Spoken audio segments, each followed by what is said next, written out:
Thank you. Can you please call the next witness? Mr. Leopold Payet.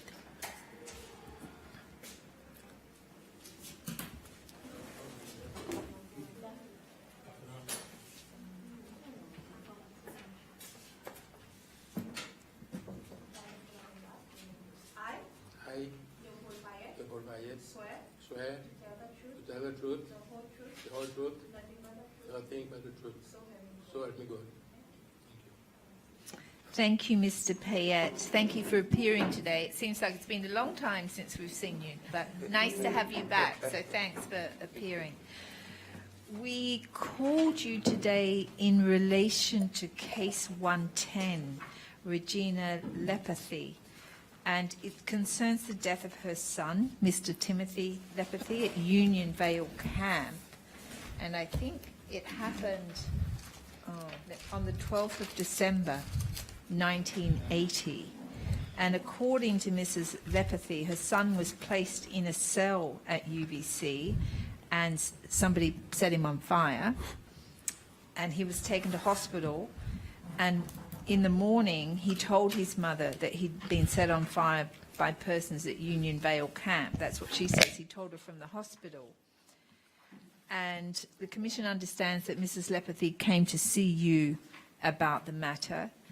So we've really called you to get whatever evidence you could give us in relation to this, including whether any investigations were undertaken to determine how Timothy came to have been burnt inside the cell. Thank you very much. The floor is yours.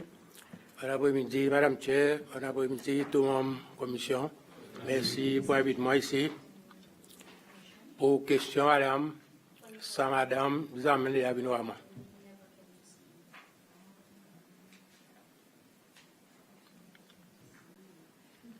Do you know what happened to Timothy? Ça, Madame, il a un officier militaire, mais pas moi. Ça, à l'époque, c'est CDF qui a un rapport dans son file, pas moi.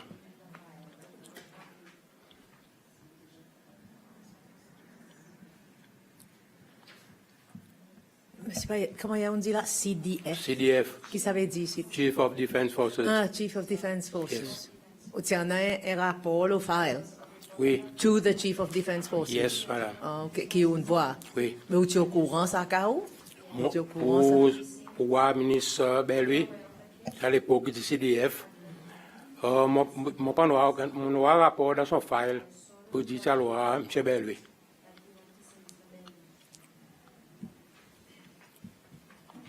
C'est tout qui tient à sa rapport, qui M. Belli, tu vois sa madame. Sa madame qui fait un statement qui après tu mets dans le file. Si sa madame tu viens vraiment, il y a un rapport qui moi va faire pour amener quand moi je paye, il s'est jamais arrivé avec moi. Puisqu'il n'y a aucune inquiry qui tu as fait dans son lamo. Dans son file, moi pas noir. Ça veut dire, ça, tu le vois, ça va se payer, qui a le droit pour commander, qui est statement de faire, mais dans le file. And in 1980, what was your level of command in 1980? Mon, tu vois, en 1980,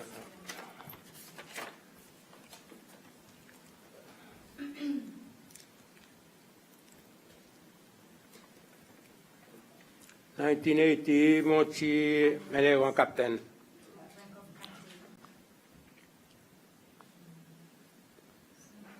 Écoute, bon après-midi, M. Payet. Écoute, tu bases, c'est ça les temps?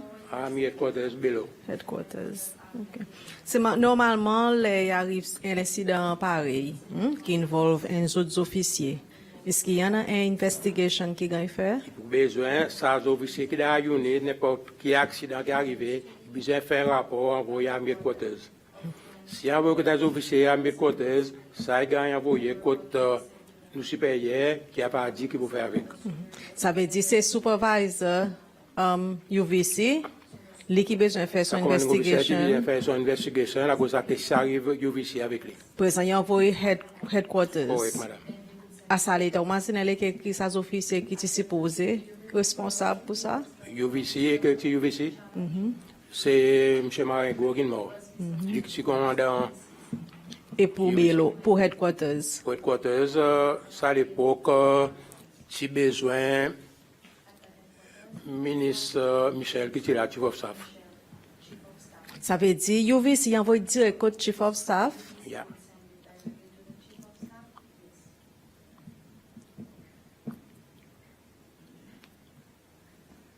Et chief of staff qui fait avec lui. Si dépend qui y en a l'eau sur papier, présent headquarters, il y a headquarters, il y a des officiers supérieurs qui là pour lui faire un rapport pour lui gagner. Mais côté CDF est entré là-dedans. Si il est temps de faire un rapport avec le chief of staff, il a envie de gagner une recommandation sur le code CDF, il y a ça code CDF. Okay.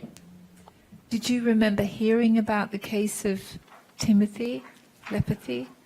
Ça qui m'en connaît, d'après ça qui m'ont entendu, il était sauvé prison Unionville, il était à la rivière anglaise, il boit, lève un petit sou, balade fermé le casseau. Puis dans le casseau, on prend une fumée, c'est quoi, et différent prend, s'il est endormi, c'est ça qui m'en courant. Mais monsieur Payette, bon après-midi.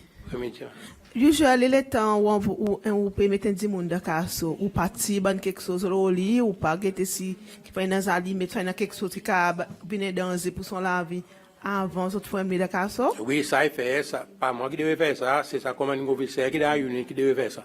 Mais ça veut dire, si tu as par exemple, il peut filmer, ça, l'opération, que tu as une fouille là, ils ont parti, il peut pas de t'en faire pour voir, Ça, on ils va ont un connaître. zali, Ça, on va connaître.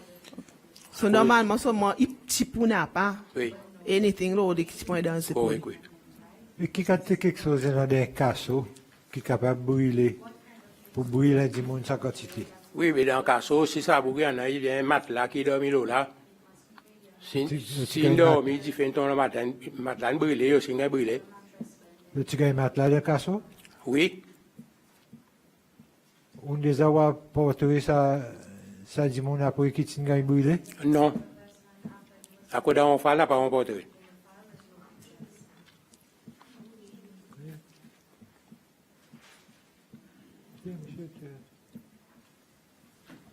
Monsieur Payette, que si vous permettez moi, je compte monter au supporter qui fait câble. Dis-nous si vraiment, d'après ou connaissance ou quoi, pour dire que fait un différent là qui fait recevoir tout ça, ça brûle. Il brûlé, oui, seulement on n'a pas aucune solution pour ça. Comme il y a une brûlée, si tu tournes, ou bien si quoi, comme il y a une brûlée, on n'a pas aucune solution là.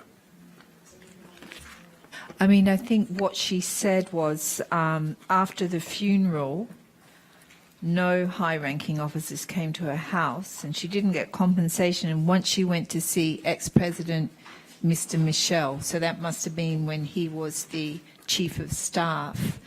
And then I think she saw somebody, a Mr. Vidot in the army, and he told her that there was money being paid every month, but she wasn't receiving it.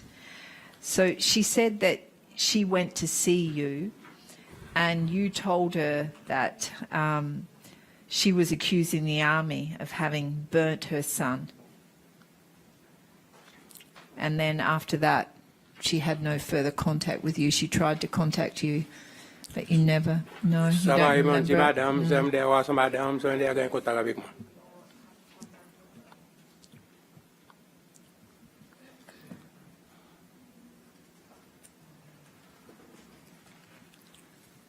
Monsieur Payette, mais Paris, un incident comme ça n'arrivait, quand ça, monsieur, si, dans le cas, en bas, supervision bonne militaire, il perdit son vie.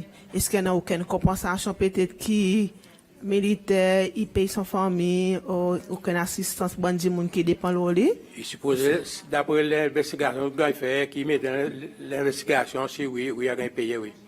Et si tu es l'armée, qu'il mort, si tu es dans la paye, parce que vous gagnez, ça mon courant bien payé. Et après, si il y a une compensation, ça va décider si vous payez, comment vous payez. On the army file, there was some compensation paid because his mother was a dependent on him. So she was paid his leave, actually, and then I think 12 months of salary. So she was paid some compensation. But, I mean, he was not under your chain of command, I think that's what you're telling us. So you were not responsible, and you don't know about it. No. Oui, dans même l'année avec Madame Che, Monsieur Payet. Si mon comprend ou bien, ça veut dire il partit en bas au command at that time, pas au petit peu responsable UVC, ou parti commanding officer. Et si ça Madame ti pour venir Belo, tu besoin voir chief of staff, non pas ou qui at that time ou tient capitaine ou parti peu responsable ça les affaires. Correct ça? Correct, oui.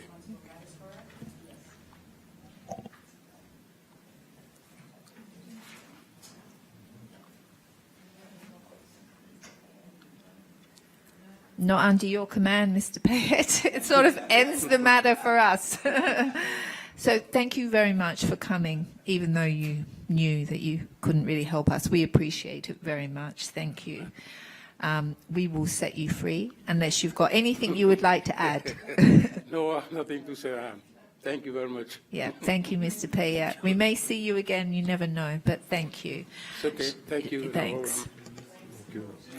Thank you very much. Have a nice holiday.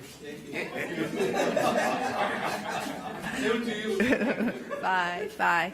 Okay, because that took a lot quicker than we expected, we do have from the Island Development Company a request that there be a right of reply to statements made by Mr. Anthony Dujarric on the 29th of July 2020.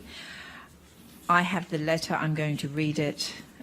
So here goes. I'm going to start from the beginning.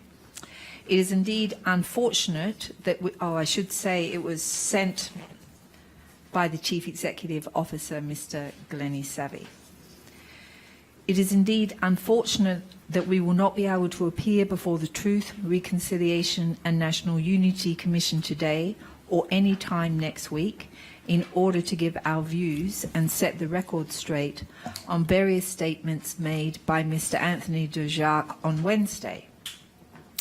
We were surprised that IDC had been made the subject of such politically charged assertions by Mr. Dujarric to support his thesis that IDC is the most extreme example of state control still existing. For the present, we shall communicate our views through this letter, but we look forward to the opportunity of appearing before the Commission when it resumes the hearings in November. I will take some of Mr. Dujarric's stronger assertions in turn. 1. Most outlying islands are in the hands of IDC. How is this wrong?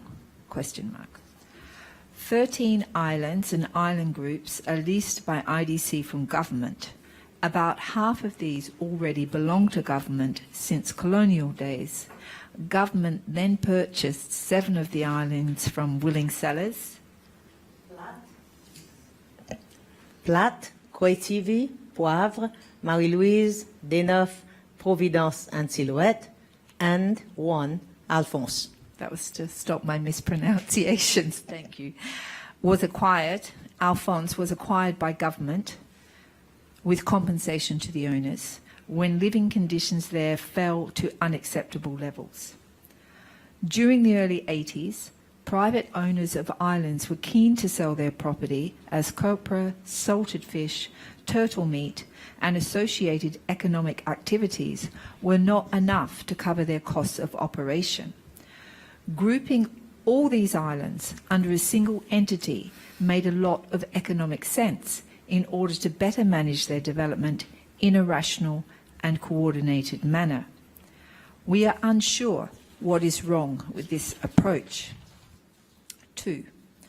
IDC is not a parastatal, and its registration under the Companies Act means that all the islands are beyond the reach of governmental institutions and national laws. He's answering this assertion.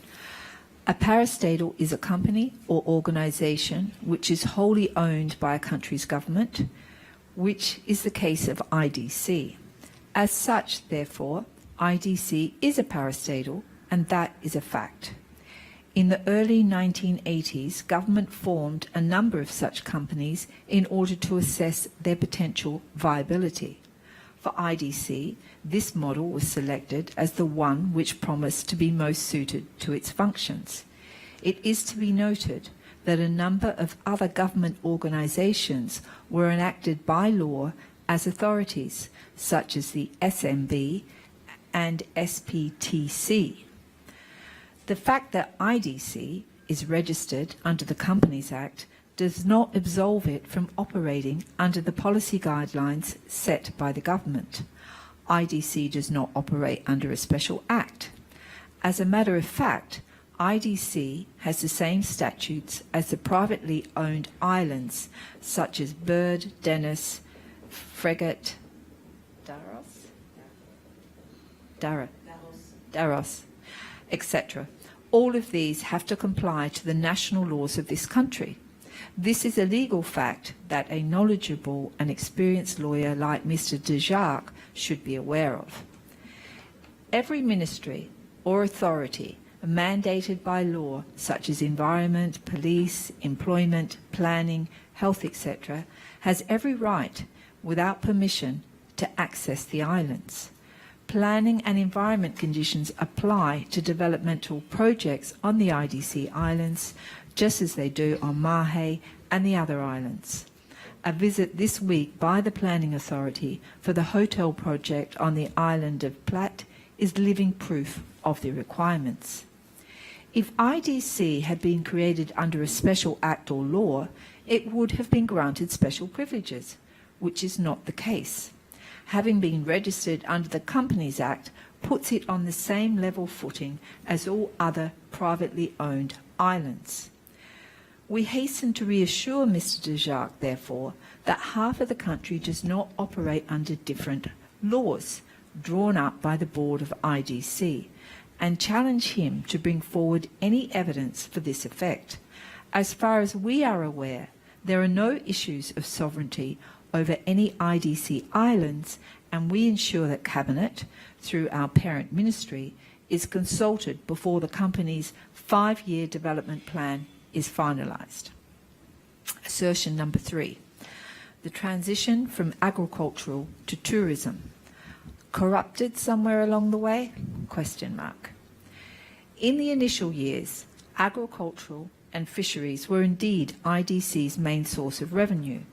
In the mid-80s, IDC was the biggest agricultural producer in the country until it was asked by the government to progressively giving up farming quotas in favour of small-scale farmers on Mahe, Praslin and Ladig, to a point where production became economically unsustainable. It is to be noted that this was at a time when Seychelles was virtually self-sufficient in a lot of agricultural products that could be produced locally. IDC, therefore, had to review and change its development strategy, and a decision was taken to develop tourism in the outer islands, which was literally inexistent at that time, and in which conservation of the environment would play an important part. Is IDC now being reproached for having developed a successful and profitable activity on the outer islands, which is benefiting Seychelles as a whole? Question mark. Number 4, who has benefited from the development on the outer islands? Question. IDC is a stable and profitable company and has been for many years. It finances its own development and infrastructure requirements on the islands and does not depend on a budget from the government. On the contrary, it pays annual dividends to the government, in addition to the various statutory taxes, and over the last 5 years, this has exceeded the sum of 60 million rupees annually. 5. Access to the islands. Access to the outer islands has frequently been used as an example of how IDC prevents people from visiting the outer islands. This allegation has been refuted by IDC publicly on many occasions, and evidence to that effect has never been forthcoming. It is normal for IDC to ask the public to inform us if they intend to visit one of our islands. The owner or operator of any other island would want to know who is approaching and landing, given the fact that access to any of these islands is easily achieved. Amongst others, we also have to take into account the safety and welfare of those persons living on the said islands. It is not uncommon to hear of accidents, sometimes fatal, that have occurred by unannounced visiting vessels. It is always expensive and difficult to organise searches for missing persons and then provide medical evacuation flights, sometimes in adverse weather conditions. However, IDC has never prevented any Seychellois from landing and visiting the islands, announced or not. And we have even built guest house accommodation facilities on several islands to accommodate residents on an affordable basis who want to know and discover them. Before COVID, these were frequented by a growing number of Seychellois, representing 943 persons in 2019 alone. In September 2019, IDC and the hotel operators on the outer islands provided a special airfare rate to the islands that have a hotel or accommodation for fly fishermen in order to encourage even more Seychellois to visit these remote areas of our territory. Furthermore, IDC plays a critical role in anti-poaching measures, and it thus prevents the wholesale pillage of the country's natural resources on the islands. There have been some sorry cases in the recent past that provide clear examples of what happens when there is no permanent presence on these places. Currently, there are still islands or cays in Seychelles that are either uninhabited or are not managed by anyone, and they host an array of criminal activities. Finally, the company is 40 years old this year. Happy birthday. But I only started as an operations manager in 1982, and I thus served IDC for 38 years. I have seen it grow from a storeroom in the premises of the Department of Agriculture at Union Vale into a company which grossed 600 million rupees in the 2019-2020 financial year. There are indeed a number of staff at IDC that are long-serving, a fact that we are proud of and which has brought many benefits to the company. I hope that the above has served to shed further light on Mr. Dejarc's statements, which seem to emanate more from an ideological position rather than facts and commercial sense. Yours sincerely, Glennie Savvy, Chief Executive Officer. Thank you. We will make a scheduled time for November when we resume for Mr. Savvy to appear before the Commission in light of the request that was made for that. So I'm looking at you, investigator, because you're going to do that for me. We will adjourn now and be back, I think, at 2 o'clock? Yes. At 2 o'clock. No. Yes, 2 o'clock. Okay, thank you. All rise.